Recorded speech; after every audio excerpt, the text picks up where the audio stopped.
আসসালামু আলাইকুম। আমি মোহাম্মদ রফিকুল ইসলাম। ক্যারিয়ার হাবে আপনাদের স্বাগতম। আশা করতেছি আপনারা সবাই ভালো আছেন। আমরা আজকেও নিয়ে আসলাম আপনাদের জন্য একটি টিপস অ্যান্ড ট্রিক্স এর ভিডিও। আই হোপ যে আমাদের টিপস অ্যান্ড ট্রিক্স এর ভিডিওগুলো আপনাদের ভালো লাগতেছে। যদি ভালো লাগে তাহলে অবশ্যই আমাদের ভিডিওগুলো লাইক, কমেন্ট, শেয়ার করতে ভুলবেন না এবং আমাদের ক্যারিয়ার হাব চ্যানেলটি সাবস্ক্রাইব করতে ভুলবেন না। ধন্যবাদ। তো চলুন শুরু করা যাক আজকের ভিডিওটি। আমরা আজকে যেই টপিকটা নিয়ে কথা বলবো সেটা হচ্ছে do's and don't for UI design. আপনি ইউআই ডিজাইনে কি করবেন এবং কি করবেন না সে বিষয়ে। তো আমরা যদি সেই ক্ষেত্রে প্রথম রুলসে যাই, সেটা হচ্ছে আমাদের হিউম্যান লাইক ল্যাঙ্গুয়েজ। এখানে আপনারা দুইটা কার্ড দেখতে পাচ্ছেন, দুইটা কার্ডই মোটামুটি সেম, বাট একটু চেঞ্জ আছে। সেটা হচ্ছে আপনি যদি খেয়াল করেন, এখানে প্রথমে হচ্ছে ইন স্টক টু, আর আমাদের এখানে অনলি টু লেফট। এটা একটা সাইকোলজিক্যাল ব্যাপার, যার কারণে এখানে অনলি টু লেফট এবং ইন স্টক টু এই ধরনের ল্যাঙ্গুয়েজটা ব্যবহার করা হয়েছে। দেন যদি আমরা বাটনের দিকে তাকাই, সেক্ষেত্রে এখানে শুধু কার্ড ইউজ করা হয়েছে, যার মাধ্যমে একটু কনফিউজিং বাটন। এটা আমি বলবো রিজন হচ্ছে আমরা যারা অনলাইন শপিং করি তারা অ্যাড টু কার্ড দেখে অভ্যস্ত, যার কারণে এই শুধু কার্ড লেখাটা বা এই বাটনটা একটু কনফিউজিং, এবং এই বাটনটা খুবই ফেমিলার এবং খুব হেল্পফুল ইউজারের জন্য। সো এক্ষেত্রে আপনারা যখন কোনো কার্ড তৈরি করবেন, সেক্ষেত্রে ফেমিলার টাইপ কোনো কিছু ইউজ করার চেষ্টা করবেন, যেন ইউজার কনফিউজড না হয়। তো আপনারা এখানে এটা ব্যবহার করা থেকে ইগনোর থাকবেন এই ধরনের বাটন, আর এই ধরনের বাটনগুলো ইউজ করার চেষ্টা করবেন, যার মাধ্যমে আপনার ডিজাইনটাও একটু প্রিমিয়াম লুকটা চলে আসবে। তো চলুন আমরা সেকেন্ড রুলসে চলে যাই। সেটা হচ্ছে আমাদের এখানে হরিজন্টাল অ্যালাইনমেন্ট। হরিজন্টাল অ্যালাইনমেন্টে এখানে আমরা দুইটা কার্ড সেম আগের মতন দেখতে পাচ্ছি, ইনপুট সেকশন। তো আমরা যখন নতুন নতুন ফেসবুক বা ইমেল বা যে কোনো জিনিস যখন ফার্স্ট লঞ্চ হয়, তখন আমরা দেখতে পাইতাম যে এই ধরনের ইমেল, পাসওয়ার্ড এবং কন্ট্যাক্ট এর জন্য ইনপুট সেকশন ইউজ হইতো এবং বাটন, একটা ছোট্ট বাটন থাকতো কর্নারে। তো বর্তমানে মডার্ন যুগে এই এই ধরনের ডিজাইনটা আপনার অ্যাভয়েড করা হয়, এবং এই ধরনের ডিজাইনটা আমাদের ব্যবহার করে থাকি এখন। ইউজারদের জন্য ফ্রেন্ডলিও হয় এবং দেখতেও সুন্দর। তো একটা প্রিমিয়াম লুক এখানে এমনিতেই থাকে। সো আপনারা এখানে সবসময় চেষ্টা করবেন যে নিজেকে আপডেটেড রাখা সবকিছুর সাথে। তো এই ধরনের ডিজাইনগুলো, ইনপুট সেকশনগুলো ইউজ করার চেষ্টা করবেন যখন আপনারা মোবাইলের জন্য সাইন আপ, লগ ইন পেজগুলো ডিজাইন করবেন তখন, বা পাসওয়ার্ড এন্টার অপশনগুলো ইউজ করবেন, সেখানেও আপনারা এই ধরনের ডিজাইন করার চেষ্টা করবেন। ইনশাল্লাহ আপনাদের ডিজাইনটা ভালো হবে এবং একটু প্রিমিয়াম লুক থাকবে আপনাদের ডিজাইনে। এবং এই ধরনের ডিজাইন যদি কেউ ব্যবহার করে থাকেন বা রিসেন্ট করতে চাচ্ছেন, সেক্ষেত্রে একটু অ্যাভয়েড করবেন এই ধরনের ডিজাইনটা। এবং এই এই টাইপের এবং মডার্ন টাইপের ডিজাইনগুলো আহ, একটু রিসার্চ করে দেখে দেন আপনি ইউজ করতে পারেন। তো চলুন চলে যাই আমরা আমাদের তৃতীয় রুলসে। এখানে আমাদের তৃতীয় রুলসটি হচ্ছে আইকন লেভেল সরি এখানে আমাদের তৃতীয় রুলসটি হচ্ছে আইকন লেভেল রিপ্রেজেন্টেশন। তো আমরা যখন কোনো মেনু বার, সাপোজ যদি আমরা বলি মোবাইলের মেনু বার যখন তৈরি করি, বা অনেক মেনু বারের মধ্যে দেখা যায় যে আপনার যে অপশনগুলো থাকে, লাইক সেটিং, বুকমার্ক, ডাউনলোড, এখানে যে জিনিসগুলো দেখতে পাচ্ছেন, হিস্টোরি, নিউ আইকন ট্যাব, এইগুলাতে আইকন দেয়া থাকতো না আগে। তো এখন রিসেন্টলি ওইগুলা অ্যাড হচ্ছে।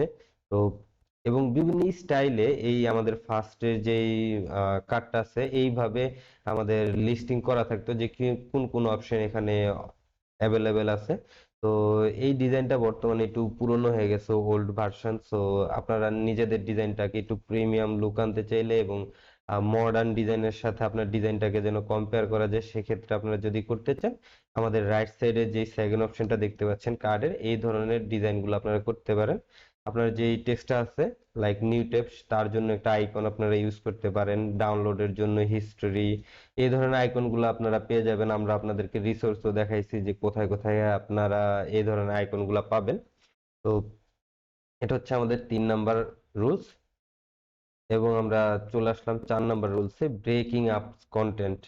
ব্রেকিং আপ কন্টেন্টে আপনারা যদি এখানে দেখেন আমাদের এই লেফট সাইডের অপশনটা, এটা হয়ে যায় কিছুটা টার্মস এন্ড কন্ডিশন টাইপের, যেখানে একটা লম্বা প্যারাগ্রাফ থাকবে, যেখান থেকে আপনি পড়ে পড়ে সারমর্মটা বুঝে নিতে হবে এবং কি কি ধরনের সার্ভিস বা সুবিধা আমাদের প্রোডাক্টটাতে আছে, এই ধরনের জিনিসগুলা পূর্বে এইভাবে সাজানো হইতো, যার যাতে করে অনেকটা সময় লাগতো এবং একটু বোরিং লাগতো এই ডিটেলসটা পড়ার জন্য।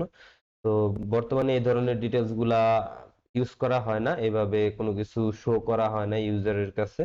তো মডার্ন যে স্টাইলটা চলে আসছে সেটা হচ্ছে যে লাইক দিস কমপ্লিট প্রোটেকশন, এখানে যার মাধ্যমে বোঝানো হচ্ছে যে একটা শর্ট সামারির মাধ্যমে যে ওনারা কি ধরনের প্রোটেকশন দিচ্ছে, দেন কাস্টমার ফিড ডাইরেকশন, এই জিনিসটার মাধ্যমে একটা শর্ট সামারি দেয়া আছে, যার মাধ্যমে ইউজার বুঝতে পারতেছে যে কি ধরনের কাস্টমারদের জন্য এখানে সার্ভিসগুলো প্রোভাইড করা হচ্ছে, ইজি কিস। তো এইখানে যে ব্যাপারটা হচ্ছে যে আপনি উম, খুব বেশি সময় আপনার এক্সপেন্ড করা লাগবে না, সামান্য দুইটা লাইন আপনি পড়লে আপনি বুঝতে পারবেন আপনার জন্য কি কি বেনিফিটেড জিনিসগুলা এখানে ইউজ করা হয়েছে। তো এটা বোরিংও লাগবে না, এটা ইউজারের জন্য ফ্রেন্ডলি হবে। সো সেক্ষেত্রে এই ধরনের ডিজাইন গুলা করার চেষ্টা করবেন। এবং আইকনের কথা তো আগেই বললাম আমাদের প্রিভিয়াস রুলসটাতে, সো রুলস গুলা ফলো করার চেষ্টা করবেন, আপনাদের ডিজাইনটা একটু বেটার হবে ইনশাল্লাহ। ওকে, আমরা চলে আসি আমাদের 5 নাম্বার রুলসে। আমাদের 5 নাম্বার রুলস হচ্ছে প্রসেস বার। প্রসেস বারটা বেসিক্যালি আপনাকে শো করতেছে যে আপনি কোন লেভেলে আছেন, আপনার যে কাজটা করতেছেন সেটা কোন লেভেলে আছে, স্টার্টিং এ আছে, মিডলিং এ আছে, আর এন্ডিং এ আছে। তো স্টার্টিং, এখানে যদি আপনি প্রসেসিং লেভেল ইউজ না করেন সেক্ষেত্রে একজন ইউজারের জন্য একটু টাফ হয়ে যায় যে উনি কোন স্থানে আছে। তো ইউজার ফ্রেন্ডলি করার জন্য আপনাকে অবশ্যই একটা প্রসেস বার ইউজ করা প্রয়োজন।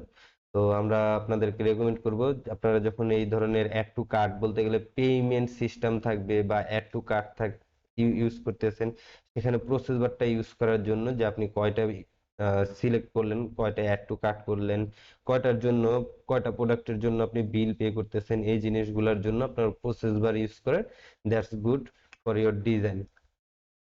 এইখানের যেই জিনিসটা এটা একটু আনইউজফুল, আপনার ইউজারের জন্য বোঝাটা একটু ডিফিকাল্ট। সো এই ধরনের ডিজাইনগুলো না করে এই টাইপের প্রসেস বার ইউজ করে ডিজাইন করাটা বেটার। তো চলুন আমরা আমাদের নেক্সট রুলসে চলে যাই। Guiding error. গাইডিং ইরর নিয়ে আমরা আমাদের পূর্বের একটি ভিডিওতেও কথা বলেছিলাম, সেখানে আমরা শো করেছিলাম ইররটা কেন শো করা উচিত। তো এখানেও সেম রিজন, তারপর আমরা আরেকবার বলি। এখানে দেখেন আমাদের ফার্স্ট যে কার্ডটা আছে এই কার্ডটাতে ইউজার নেম এবং পাসওয়ার্ড দুইটাই এন্টার করা হয়েছে, বাট কোথাও একটা মিস্টেক আছে, যে মিস্টেকটা আমাকে এখানে খুঁজে বের করতে হবে। লাইক এখন আপনি আপনার ইমেল ইউজ করতেছেন, দেন আপনার পাসওয়ার্ডটা সেট করলেন, এখানে করার পর আপনি লগ ইন ক্লিক করলেন, জাস্ট একটা ইরর আসলো, ওয়ান ইরর ফাউন্ড। এখন ইররটা কি সেটা আপনি বুঝতেছেন না বা এখানে শো করতেছে না, তাহলে আপনি কি চেঞ্জ করবেন? এটা আপনার পাসওয়ার্ডে মিস্টেক থাকতে পারে, দেন আপনার ইমেইলে মিস্টেক থাকতে পারে। এখন দেখা গেল আপনার পাসওয়ার্ডে মিস্টেক আছে, বাট আপনি ইমেল চেঞ্জ করলেন, সেক্ষেত্রে এটা আপনাকে কনফিউজ করে দিবে যে আসলে আমার ইমেইলে মিস্টেক হচ্ছে না আমার পাসওয়ার্ডের মধ্যে কোনো ভুল আছে। তো এই ধরনের ইরর মেসেজগুলো দেওয়া থেকে বিরত থাকেন। শো করবেন যেন পারফেক্ট ইররটা শো করে, এই ধরনের কার্ড তৈরি করার। লাইক আমাদের রাইট সাইডে যে কার্ডটা আছে, এখানে যদি দেখেন ইউজার নেম দেন পাসওয়ার্ড, এখানে আমাকে দেখাই দিচ্ছে যে আমার ইউজার নেমের মধ্যে প্রবলেম আছে। তো সেই হিসেবেই এইখানে আমার এই ইরর মেসেজটা দিয়ে দিয়েছে, ইউজার নেম ইনভ্যালিড, যে আপনার ইউজার নেমটা এখানে মিলতেছে না, সো আপনাকে ইউজার নেমটা চেঞ্জ করতে হবে। দ্যাটস মিন আপনি কনফার্ম হয়ে গেলেন যে আপনার পাসওয়ার্ড ঠিক আছে, সো পাসওয়ার্ডে কোনো ভুল নাই। আপনাকে পরবর্তীতে পাসওয়ার্ডটা চেঞ্জ করার কোনো রিস্ক নিতে হবে না, বা পাসওয়ার্ড চেঞ্জ করে যে সময়টা আপনি ক্ষেপণ করবেন সেটা আপনাকে করতে হবে না। তো চলুন আজকের জন্য last rules, easy to reach CTA. CTA বলতে গেলে হচ্ছে কল টু অ্যাকশন বাটন। তো ইজি টু রিচে যদি আমরা এখানে দেখি, আমাদের ফার্স্ট কার্ডটা দেখেন, এখানে ম্যাকবুক এয়ার শো করতেছে, দেন এখানে নামটা, এটা হেডারটা, দেন প্যারাগ্রাফ, এখানে প্রাইসটাও দেয়া আছে, বাট আমাদের যে বাটনটা থাকবে বাই নাও এর জন্য, বাটনটা উপরে। সো আপনি এখান থেকে নিচে আসবেন, ডিটেলসটা দেখবেন, প্রাইসটা দেখবেন, দেন আপনি আবার উপরে যাইতে হবে, যেটা একটু আনফেমিলার। তো সেক্ষেত্রে আপনারা এই আইডিয়াটা অ্যাভয়েড করবেন। যে কোনো ক্ষেত্রেই এটা ইউজারের জন্য ভালো না। রাইট সাইডের যেই কার্ডটা দেখতে পাচ্ছেন এই টাইপে আপনারা করতে পারেন। এবং এখানে প্যারাগ্রাফটা দেখেন, প্যারাগ্রাফটা কিন্তু অনেক বেশি দিয়ে দিয়েছে।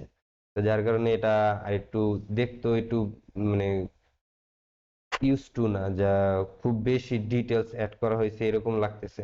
এবং রাইট সাইডেরটাতে কিন্তু এই ধরনের কোনো ঝামেলা নেই। দেখেন আমরা প্রথমে আমাদের নামটা দেখতে পাচ্ছি প্রোডাক্টের, দেন প্রাইসটা আমরা এখানে দেখে নিলাম সাথে সাথে। তো দেন আমরা ডিটেলসটা দেখলাম যে এটার যে হেডারটা আছে হেডারটা দেখলাম, একটা শর্ট ডিটেলস আমরা এখানে দেখতে পাচ্ছি। এবং এখানে দেওয়া আছে রিড মোর। এই রিড মোরের মাধ্যমে আমরা বুঝতে পারতেছি যে আপনি বা আমি যদি চাই আরো ডিটেলস আমরা এটা দেখতে পারবো।